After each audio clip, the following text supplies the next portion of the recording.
I found out my wife was sleeping with her boss, and I had a cake delivered to her office, with a photo of the two of them printed on top. I'm 32. My wife is 30. We've been married for 5 years, but over the last year she started feeling like a completely different person.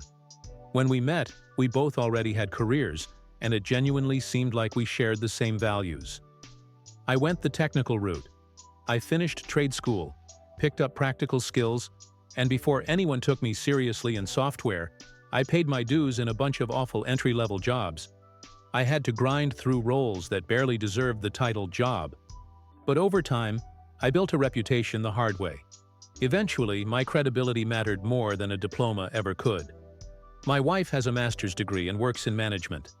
Back then, I thought we had this kind of friendly rivalry. Like we respected each other's worlds, even if we didn't always agree. Early on, I complained constantly about middle managers. To me, they were the human obstacle between me and getting work done. My wife took the opposite view. She believed middle management was necessary to allocate people and resources. In theory, I can see that. In practice, I had terrible luck. I kept getting managers who treated developers like replaceable bolts. They set impossible deadlines, promised clients the moon, and expanded scope every time someone sneezed. I would come home and tell my wife about the newest brain-dead decision my manager had made, and she would immediately defend him. She'd never even met the guy. She didn't know him. She didn't know the project.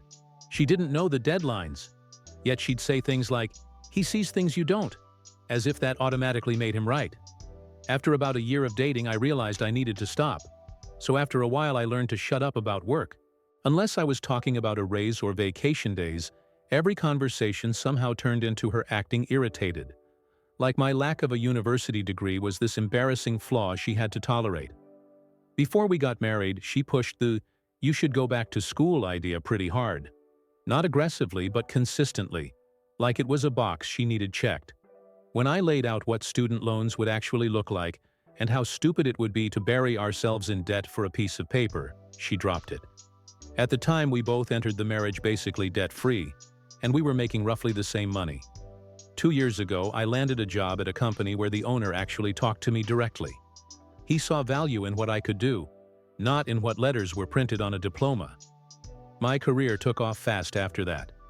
These days, I make about 50% more than my wife. And the best part is my current manager is genuinely great. Organized, fair, realistic, protective of the team. For the first time in my life, work didn't feel like a daily war.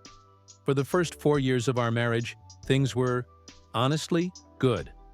I wasn't venting about incompetent managers anymore, and she wasn't nagging me to spend thousands of dollars chasing credentials. We had fun together. We went on dates a couple times a month. We had shared hobbies, cooking, books, movies, stupid little routines that made us feel like a team. Then the first lockdown hit, and both of us went fully remote. We live in a nice house, 3 extra bedrooms we always talked about turning into kids' rooms someday. We converted one into my office, and once we went remote, we set up a second office for her too. On paper, it should have been perfect. But somehow the same house started feeling like a wider distance. I treated working from home like work. I'd get up, make breakfast, shower, shave, put on a suit, and go into my office like I was going into a real building. I hate suits and ties. I always have. But it put my brain in work mode. My wife did the opposite. She'd roll out of bed, eat something, brush her teeth, pull on a t-shirt and sweatpants, and drift into her office, playing Candy Crush between emails like the day was basically leisure, with occasional responsibilities. She had multiple calls a day, and I know that because she never fully closed her door. I could hear everything. I had one short daily call, and I always shut my door for it. About 5 months ago, she told me it bothered her that I closed the door for my meeting. She said it made her feel like I was hiding something. I tried to explain that it helped me focus and kept things professional, but she wouldn't let it go. It was like she needed a reason to be suspicious. I also tried to keep our shared hobbies going, but she'd wave it off. We see each other all day. Why do we need to do stuff together at night too? I should have pushed back harder. I didn't. I kept telling myself lockdown was temporary. that everything would reset when life went back to normal. Instead, it got worse when her company partially reopened their office. They had some percentage of employees allowed back in, with desks spaced out and all that social distancing set up. My company stayed fully remote, so I didn't have the option, but honestly, I didn't need it. I have my own setup, my own routine, and I'm productive. My wife, though, latched onto the chance to go back like it was oxygen. At first, I didn't blame her. I missed the office too sometimes. But she didn't just go back to work. She came back to life. She started staying late, hanging out with coworkers after hours, drinking at somebody's place. The details were always vague. When I asked questions, she got guarded and short with me, like I was interrogating her instead of being her husband. She grew colder by the week. At some point, it stopped feeling like I lived with my wife and started feeling like I had a roommate who occasionally slept in my bed. And even that part had basically died. Then, last month, over a weekend, she put her old iPad on the table and said, "Can you wipe this? I want to give it to my niece." I shrugged. I've done that kind of thing for family plenty of times. I didn't think twice. She left for another one of those work hangouts, and I turned the iPad on. Maybe she got careless. Maybe she assumed I'd just factory reset it without looking. Or maybe she truly believed I'd never check anything because she thought I was too predictable. But I checked. And in her messages, I found photos and video messages with her boss. Not flirting, not emotional cheating, full-on affair. 2 months at least, based on what I could see. I don't have a good way to describe what that felt like. It was like my body went numb and my blood turned into ice. Like a switch flipped and everything inside me went flat and quiet. I copied everything. Screenshots, files, threads. I uploaded it to a secure cloud space I use for personal dev projects, separate from anything work-related, and then I started searching for a lawyer. I didn't confront her right away. I honestly didn't even know what I wanted to do. I walked around the house like I was underwater, moving through days on autopilot. She either didn't notice or didn't care. By that point, we were basically dead in the bedroom anyway. When I finally spoke with a lawyer, he told me to keep collecting information and keep my mouth shut. He suggested a private investigator and recommended someone reputable. So for the next 4 weeks, we gathered proof while he prepared divorce paperwork. "Hold steady," he kept telling me. At first, with how distant she'd been, it wasn't even that hard to pretend. But then, yesterday, my lawyer said everything was almost ready. The state we're in recognizes fault in divorce, and with the photos, videos, messages, and corroboration, I was in a strong position. And then last night, something in me snapped. She came home late like usual. I don't even remember what she said. I just heard my own voice say, "Hope it was worth it, sleeping with your boss." That's when she showed me a side of her I didn't recognize. She didn't crumble. She didn't deny. She didn't even look ashamed. She got mean. She told me I wasn't emotionally supportive, that I relaxed at home all day, even if I brought in most of the money. She said I didn't measure up intellectually, because I don't have the degrees she has, even though my job is complex and technical, and I built it from the ground up. I told her I had a lawyer. She laughed. Actually laughed. She said my anger was pathetic, that I wouldn't leave. And even if I did, she'd still get half of what I make. And if I stayed, at least I'd still get to sleep with her sometimes, so I'd better not ruin everything. I stood there staring at her like she was a stranger wearing my wife's face. I said, "That isn't a marriage." She laughed again and said something like, "It's the 21st century. A woman can have her cake and eat it too." Then she went to bed like nothing happened. I emailed my boss and asked for a week off to handle a family situation. He approved it immediately. I slept on the couch in my office. In the morning, she left the house and tossed one line over her shoulder. "Don't wait up." That day, I went to my lawyer. He told me the papers were ready and a process server was already there. The lawyer asked how I wanted the documents served. That's when I told him my idea. My lawyer stared at me for a long second after I explained it. Then he sighed, rubbed his face, and said, "You really don't want to do this." He told me he'd seen a lot of people try to turn the moment of service into a spectacle. Public humiliation, dramatic gestures, petty revenge. He said judges don't have a sense of humor about things like that, and anything that made me look unstable could cost me money or leverage later. I told him I didn't care. Her words from the night before were still echoing in my head. The way she laughed.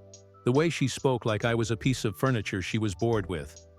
I didn't just want to end the marriage, I wanted that version of her to burn. He tried one more time to talk me out of it. When he realized I wasn't backing down, he finally said, "Fine, but understand what you're risking." Even the process server hesitated when he heard what I wanted. Then he shook his head and muttered, "Man, you're my hero." I paid extra for a rush order. A bakery agreed to print a custom image in icing. I didn't even know that was a thing until that morning. The server was instructed to pick up the cake and deliver it with the divorce papers to my wife's office. Later, he told me exactly how it went. He walked into the office carrying a large box and a folder. He asked for her by name. She was standing with a group of co-workers, laughing about something. She confirmed it was her and asked what this was about. He set the box down on a nearby table and opened it. Inside was the cake. On top was a clear photo of my wife in her boss's arms. They were clothed, but there was no ambiguity about what was happening between them. Across the icing were the words, "Here's your cake, enjoy it." The server placed the divorce papers beside it and said, "You've been served." At least 8 people saw it immediately. She screamed. She knocked the box off the table, but the cake landed face up on the carpet. The image was still visible. A couple of her co-workers started shouting. Someone asked what the hell was wrong with her. She burst into tears. The server didn't wait around. My phone started lighting up almost immediately. I sent every call to voicemail. I didn't read a single message. She didn't come home that night. Her mother texted to say she'd be staying there. The rush of satisfaction was intense. For a few hours, it felt incredible. And then, slowly, the lawyer's voice crept back into my head. What if I just destroyed my own case? Over the next week, a few things happened. My boss extended my leave without me even asking. I split our savings in half, moved my portion into an account in my name, updated the mortgage auto payments, froze credit lines, everything my lawyer told me to do. We don't have children, which simplifies things, but emotionally it's still brutal. I started seeing a therapist who specializes in betrayal trauma. I'd had 2 sessions already, and for the first time since I found the messages, I felt something resembling stability. I still had moments where everything went hollow, but the violent emotional swings eased. From that point on, I followed my lawyer's advice without question. He told me, "You can be happy or you can be right. Pick one." I finally understood what he meant. Legally, I couldn't lock her out if she wanted to return home, but I was told to document everything and never be alone with her. She stayed at her mother's place. A few days later, she asked to come by and talk. My lawyer said the conversation should happen in his office with attorneys present. She replied that she didn't have a lawyer yet, so he told me that if it happened at home, I needed witnesses and recordings. I emailed her the conditions. She agreed. I invited 2 mutual friends. We all placed our phones on the table, recording. When she arrived, she tried to hug me. I raised my hand and started the recording. She apologized.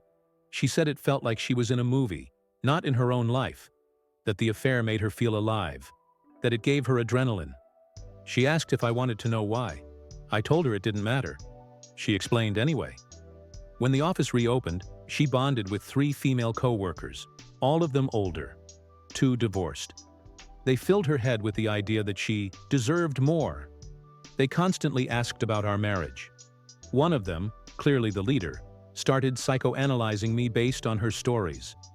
My wife had told them about my early career frustrations. The leader decided I felt inferior around educated people. She told my wife I was submissive, that she needed a dominant man, and that if I ever found out about cheating, I'd bark for a while and then accept it. After the cake incident, everything flipped. Her boss immediately cut off the affair. He demanded all communication be professional, and only through email. He told her that if she ever entered his office alone again, he'd call a witness. The 3 women turned on her instantly.